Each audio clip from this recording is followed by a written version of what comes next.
Even though their legs can hardly reach the pedal, they're still trying to ride on them. Yes? What is the fundamental difference between a child and an adult? It's the ability to think big. When a child looks at a bicycle that is 2 to 3 times bigger than the usual bicycle it's meant to ride, the child will not think, oh my god, I will not be able to reach. The child will still go ahead and give its best. Right? Okay? And that is because children have the ability to learn at all points of time. Right? On an average, did you know that when we were aged between 5 and 17, we would learn 10,000 words per year? What happened to us when we became adults? That reduced to 500 words per year. Did we stop thinking big? Did we stop learning?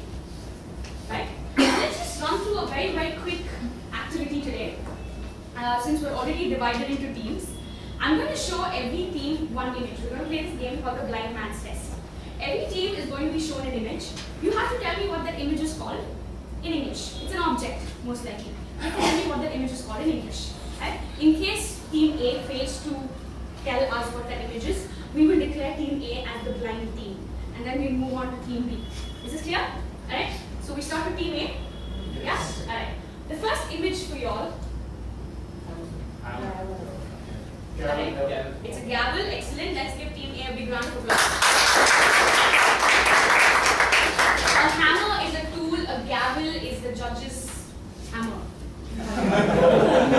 Alright. Team B. Are you ready? Yeah. What do we call these huge advertisement boards? Excellent. Billboard. Can you give me another word for it? Hoarding. Hoarding. It's also called hoarding. Very good, team B. It gets a little harder, as you know.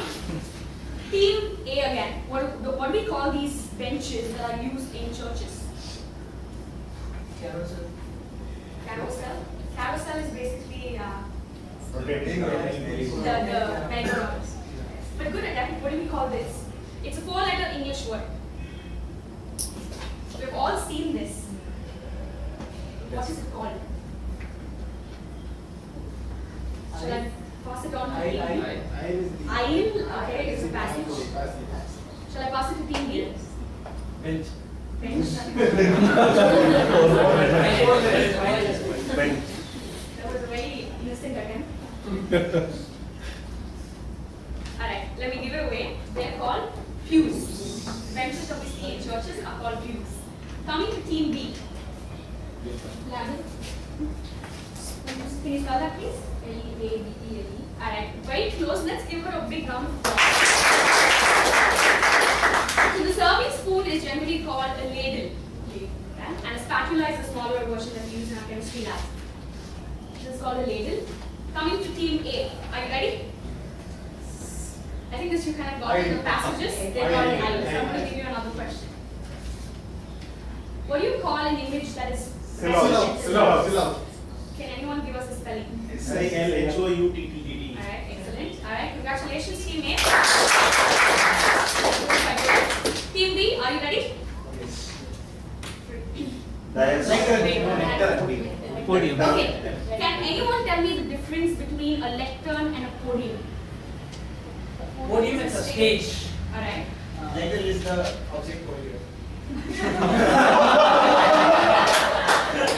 Excellent, very nice distinction. Podium is a generic term that is used for any raised platform. To be specific, we are talking about this structure which is called a lectern. It also goes by the name pulpit. Very good, team B, congratulations.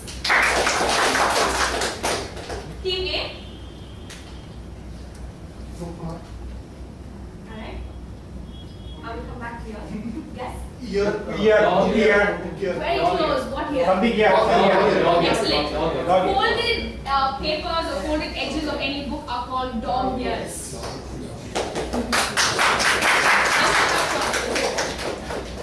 Team B. Alright. What do you call these kinds of phones? Flip phones. That's the term we have given to phones. Okay, What is but it not called?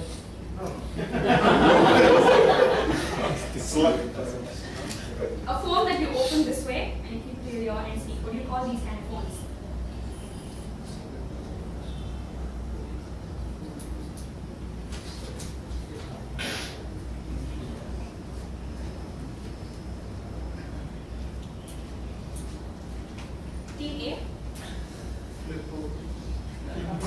Flip-flop. Flip-flop. Flip-flops, apart from memory devices, are also Slippers. slippers everywhere. Excellent. Alright. This is called a clamshell. A clamshell. There's a small story behind it. All of us know what oysters are. So there's a shell and then you open and then there's a pearl. The shells were called clamshells and cell phone companies looked at it and they thought, you know what, this is so cool. How about we have phones that operate this way? And that's why phones that open this way are also called as clamshells. Alright, this was for TV now. We've all played with this. What is it called? Who did the phone? Okay. Alright, that's yours. This was a very close. It's called a slinky.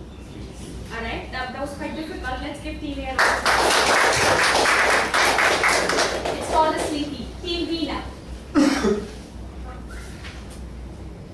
And let's start with some basic questions. Which gender generally carries this bag? Very Men. Let's stick to men. Messenger bag. Sorry? The messenger bag. It's a messenger bag. Okay, how many of us have watched the movie Hangover Part 2? So there's a mention about this bag in that movie. The bags that women carry can be called a handbag, but you can't point to a bag that a man is carrying and say handbag. That would be absurd. So what do you call the bag? Any answer? Yes, you can try. Satchel. Can you give me the spelling? SATCHEL. Oh my god, Team A is on the roll. Let's go.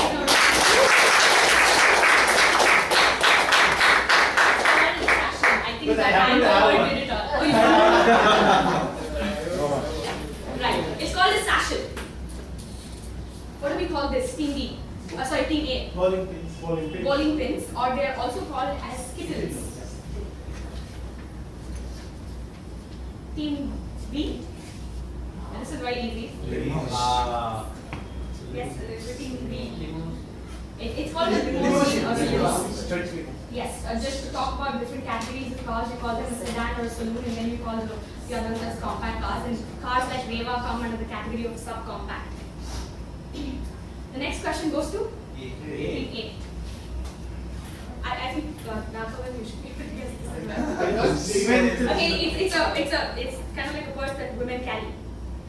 Clutch. Oh, very good. I was expecting the answers from the women, but it's